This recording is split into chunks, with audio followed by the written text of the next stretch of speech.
Dear seller, my husband and I just fell in love with your home. We can see our kids growing up here and can just imagine them running down the stairs on Christmas morning.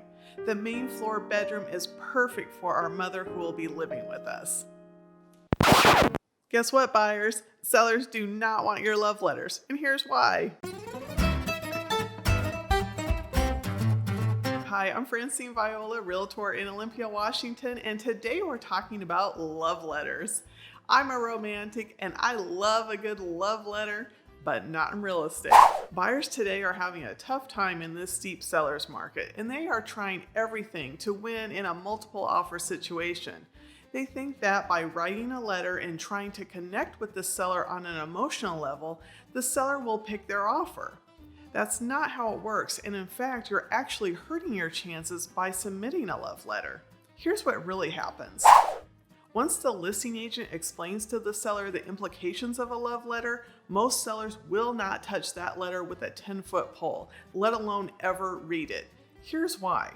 There's this thing called the Fair Housing Act that makes it illegal for a seller to discriminate against a buyer based on 7 protected classes of race, color, national origin, religion, sex, familial status, and disability.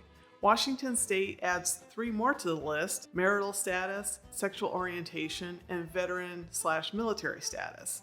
Seattle and Tacoma have additional protected classes including age, gender identity, Section 8, and political ideology. When you write a letter, you are naturally going to be talking about who is going to be living there, how you're going to live there, and why you like it. But in doing so, you are also highlighting your membership into multiple fair housing protected classes. This creates a big problem for the seller. You are creating a situation where the seller could unknowingly violate fair housing laws by choosing a buyer or not choosing that buyer based on the characteristics shared in that love letter. Keep in mind, fair housing laws are about ensuring that anyone who is qualified to purchase a home can and won't be discriminated against. But a love letter can put the seller in potentially a very bad legal position if the seller does not choose the best contract. I tell my sellers to choose the best paper, not the people, meaning choose the offer that has the best price and terms, not the people who are making the offer. When my sellers receive a love letter with an offer, I am required to present it unless the seller has directed me otherwise. If the seller wants to read the love letter, then I would advise them they should seek legal counsel. It is that big of a deal. And then I have to document the seller's decision-making process and how they decided upon the winning offer. As a listing agent, I have seen it all. I have seen the eloquent letters, the family photos buyers have submitted, and anything else where the buyers were trying to find similar ground with the seller. Buyers, this just isn't a good tactic.